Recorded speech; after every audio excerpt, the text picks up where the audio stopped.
온라인 트레이닝 피드백 영상, 지금 세 번째 영상 계속하고 있습니다. 이번 물건은요, 다오잉 마마님의 물건이에요.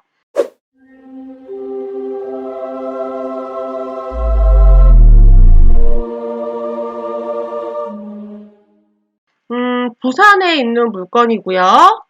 자, 2019 타경 73입니다. 감정가 2억 2천에서 1회 유찰돼서 1억 7,600으로 진행하고 있고요. 전용 25평.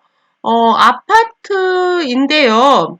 2층인데 용도가 사무소예요. 아, 여기 보니까 공부상, 2종 근린생활, 사무소이나 현황은 주거용으로 이용 중입니다. 자, 이런 물건은요, 태생이 주거용 물건이 아닙니다. 우리가 주거용 물건에서 건축물 대장을 안 보잖아요. 자, 이런 물건은 건축물 대장을 확인하셔야 돼요. 지금 보시면 얘가 용도가 2종 근린생활로 되어 있잖아요. 얘는 집이 아닙니다. 용도가 다르기 때문에 나중에 매도하실 때도 집으로 취급받지 못하고요. 낙찰 후 세금 내실 때도 상가용 취득세를 내셔야 됩니다. 그리고 얘가 지금 용도랑 다르게 주거용으로 이용을 하고 있잖아요. 불법 건축물로 기재되어 있지는 않지만 용도상으로 제대로 된 용도로 이용하고 있는 물건이 아니거든요. 그러니까 이런 물건은 실제는 주거용 물건이 아니다라는 거를 알고 계셔야 돼요. 그래서 일반 주거용보다 저렴한 건 물론이고 신고가 되면 원래 용도로 원상복구를 하라고 할 수도 있어요. 그럼에도 불구하고 이런 물건을 하시는 분도 계시는데요. 왜냐하면 일반 주거용보다 아주 현저하게 싸게 낙찰을 받아서 임대를 놓게 되면 임대 수익률이 나오기 때문이죠. 하지만 경매를 처음 하시는 분이라면 굳이 이렇게 용도가 주거용이 아닌 물건을 하실 필요는 없으실 것 같아요. 이런 것들은 전문가가 하시는 게 좋겠습니다. 권리상으로는 문제가 없습니다. 다만 얘가 용도 자체가 주거용이 아니라는 게 문제죠. 자, 그래서 별로 권하지 않겠어요. 자, 2019 타경 514183 화성시 반송동에 있는 아파트입니다. 여기 이렇게 대장 용도의 아파트라고 나와 있어야 되는 거죠. 감정가는 4억 5,500이고요. 지금 신건이에요. 자, 말소기준 권리 근저당이 있고요. 밑으로는 다 소멸. 여기 신건의 경우 임대차의 권리 신고 여부는 매각 기일 일주일 전에 확인 가능합니다. 그리고 채무자, 소유자, 점유 이렇게 써 있는데요.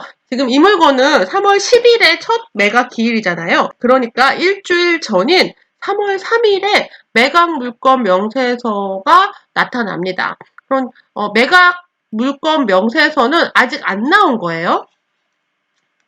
자, 신건입니다. 말소기준 권리 밑으로 소멸이고요. 채무자, 소유자 일치 아직 안 나왔어요. 3일에 다시 확인해 보셔야 됩니다. 실거주 및 시세차익 목적입니다. 실거주를 하실 수도 있고 시세차익을 목적으로 하실 수도 있어요. 네, 아직 임차인 현황은 안 나왔으니까 3월 3일 매각기일 일주일 전에 매각 물건 명세서 상의 임차인 현황을 확인하시면 됩니다. 지금 전용 34평형이거든요. 113제곱. 113제곱 전용 34평형입니다. 5억 3천 정도? 4억 9천, 4억 6천, 가격이, 매각 가율이, 굉장히 가파르게 오르고 있습니다. 자, 이 물건은요, 3월 12일에 첫 매각 기일인데요. 4억 5,500이에요. 그런데 최근에 5억 3천 정도까지 거래가 됐어요. 그러니 이 물건은 신건부터 보셔야 되는 물건이에요. 지금부터 조사하셔서 요번 신건으로 입찰을 하시는 것도 고려해 볼 만한 물건으로 보입니다. 물론 임차인 현황 3월 3일에 나오니까 그때 보시고, 그리고 아마 신건에 낙찰될 것으로 보여요. 최근 2주 동안의 조회 상황 보면요. 아주 많은 분들이 보고 계시거든요. 낙찰가가 그리 낮지 않을 것 같습니다. 핫한 물건 중에 하나겠네요.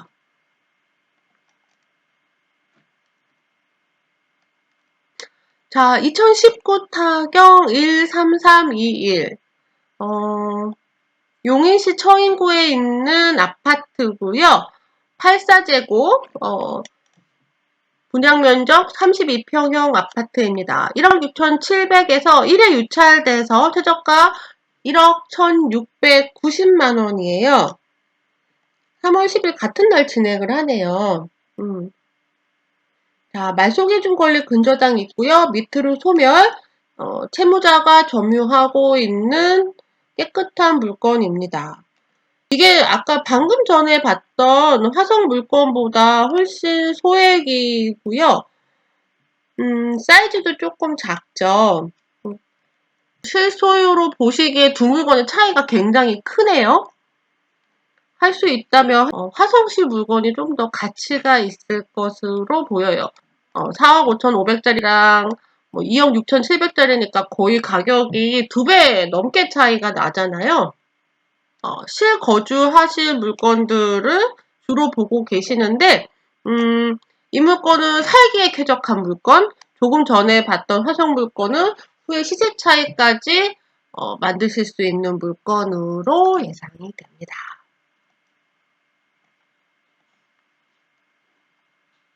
자, 이번 물건은요, 큰돈님의 물건입니다. 2019 타경 19682. 남양주시 별내동에 있는 아파트예요. 4층이고요. 18층 중에 4층이니까 약간 저층에 속하죠. 감정가 5억 2,900에서 1회 유찰돼서 3억 7천만 원으로 진행하고 있고요. 사이즈가 좀 커요. 방 4개짜리고요. 전용이 37평입니다. 방 4개, 가족실, 거실 따로 있네요. 밑으로 내려가면요. 근저당이 있고 밑에 근저당권자가 넣은 경매 끝이에요. 그리고 채무자, 소유자, 점유라고 되어 있고요.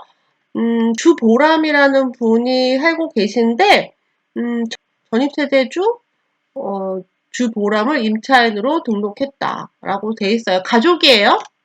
주거 임차인 아니고요. 현황 조사서 권리 내역상 전입되어 있는 사람을 기재한 것 뿐이고, 채무자가 점유하고 있다고 쓰여져 있습니다. 자, 질문사항이요. 시세 차익을 목적으로 하셨어요.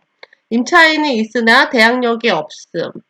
채무자 주 용돈, 임차인 주 보람으로 가족관계로 예상됩니다. 예, 맞아요. 가족관계고요. 근저당권 설립일이랑 임차인 전입신고일이 동일한 것으로 보아 가족관계가 예상됩니다. 지금 예상대로 이분은 주거 임차인은 아니고 가족으로 예상이 됩니다. 그리고 소멸기준 근저당, 다만 해당 물건은 최저가보다 웃도는 가격에 낙찰될 것으로 보입니다. 현재 시세가 매가가 5억 3천에서 4천, 전세가 3억 6천입니다. 네, 5억 4천 정도로 예상이 되고요. 인근에 이 지역의 낙찰가가 낮지 않아요. 낙찰가가 거의 100%가 넘어서는 경우가 많습니다. 최근에 올해 들어서 두 번 다 100% 넘어섰고요. 11월 달에는 92%이기도 했습니다. 낙찰가가 그리 낮지 않은 지역이다 라고 예상이 되고요. 감정가가 5억 2,900이잖아요. 그래서 실수요자들에게는 이 자체로도 굉장히 매력적으로 보일 수 있어요. 요번 물건도 감정가에 육박하거나 감정가를 넘어설 수도 있지 않을까 예상해 봅니다.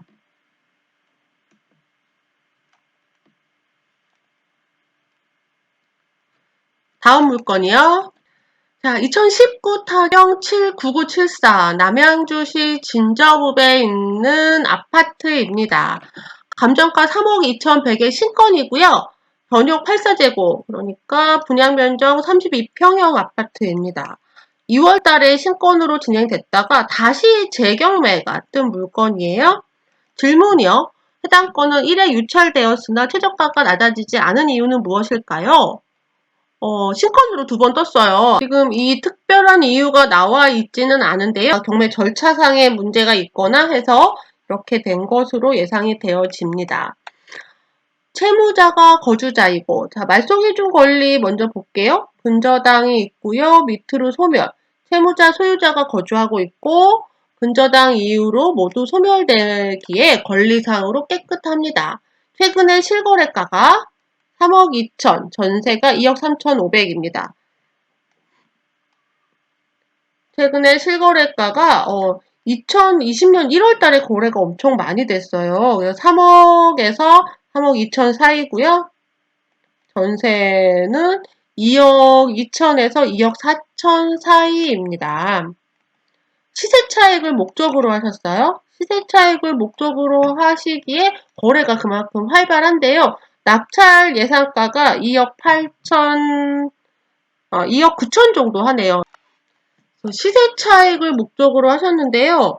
2억 9천의 낙찰을 받을 수 있으면 소액이나마 시세 차익이 가능할 수도 있을 것 같아요. 그런데 지금 이렇게 거래가 활발한 지역이라서 그래서 매각 가율이 기존의 예측보다도 조금 더 높아질 확률도 있지 않을까 생각을 해봅니다. 그래서 좀 저렴하게 낙찰을 받아서 시세 차익을 내면 좋은데 저렴하게 낙찰을 받을 수 있을지가 제일 관건인 물건이에요.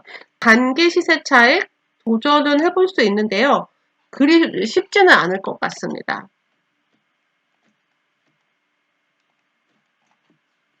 자, 2019 타경 87173 남양주에 있는 아파트예요. 84제곱짜리 2억 6천에서 시작해서 1회 유찰돼서 1억 8,200이에요.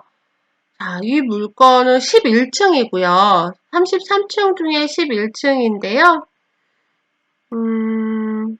임차인이 있는 물건이네요. 말소기준 권리가 있고요. 그 근저당 밑으로 소유권이 한번 이전되고 다시 근저당이 있고 또 소유권이 이전되고 경매가 진행이 된 물건입니다. 이 집의 임차인은 2017년 9월 29일 2017년 9월 29일이면 갑 12와 을 3 사이네요. 이때 전입을 했고요. 그리고 확정일자 받았고요. 배당 요구 종기일 내에 했습니다. 보증금 2천만 원에 80, 월세 80만 원이에요.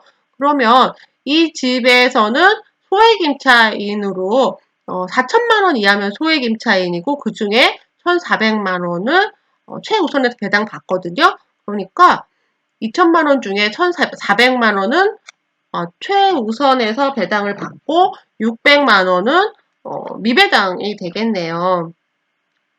600만 원, 뭐 어쩔 수 없죠. 자, 질문사항이요. 1회 유찰되어 최저가가 1억 8,200, 실거래가가 2억 5천, 전세 2억입니다. 임차인이 있으나 전입일자보다 근저당 성립일자가 빨라 선순위 임차인이 아니므로 보증금을 인수하지 않습니다. 예, 맞아요. 후순위 임차인이고 소액 임차인이라서 배당금이 1,400만 원입니다. 네, 맞아요. 미배당금은 600만 원이고요. 네, 600만 원은 배당받지 못하지만 1,400만 원은 배당을 받는 소액 임차인이 있죠. 임차인은 어쩔 수 없을 거고요.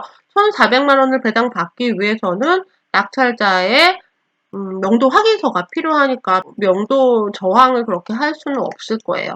권리상으로 문제 없고요. 시세 차익을 목적으로 하셨어요. 시세 차익을 목적으로 하시면 거래가 활발해야 되죠. 시기에 거래가 활발한지 여부는 잘 모르겠네요. 해당 번지 경매 사례를 보면요.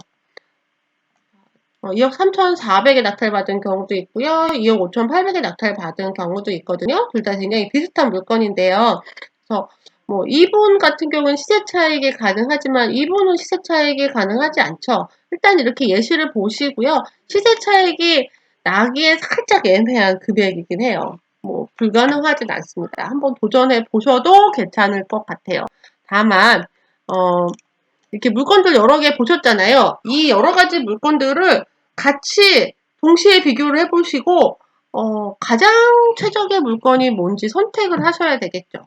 그래서 약간 애매한 물건들이 많아요. 단기 시세 차익은 쉽지 않은 게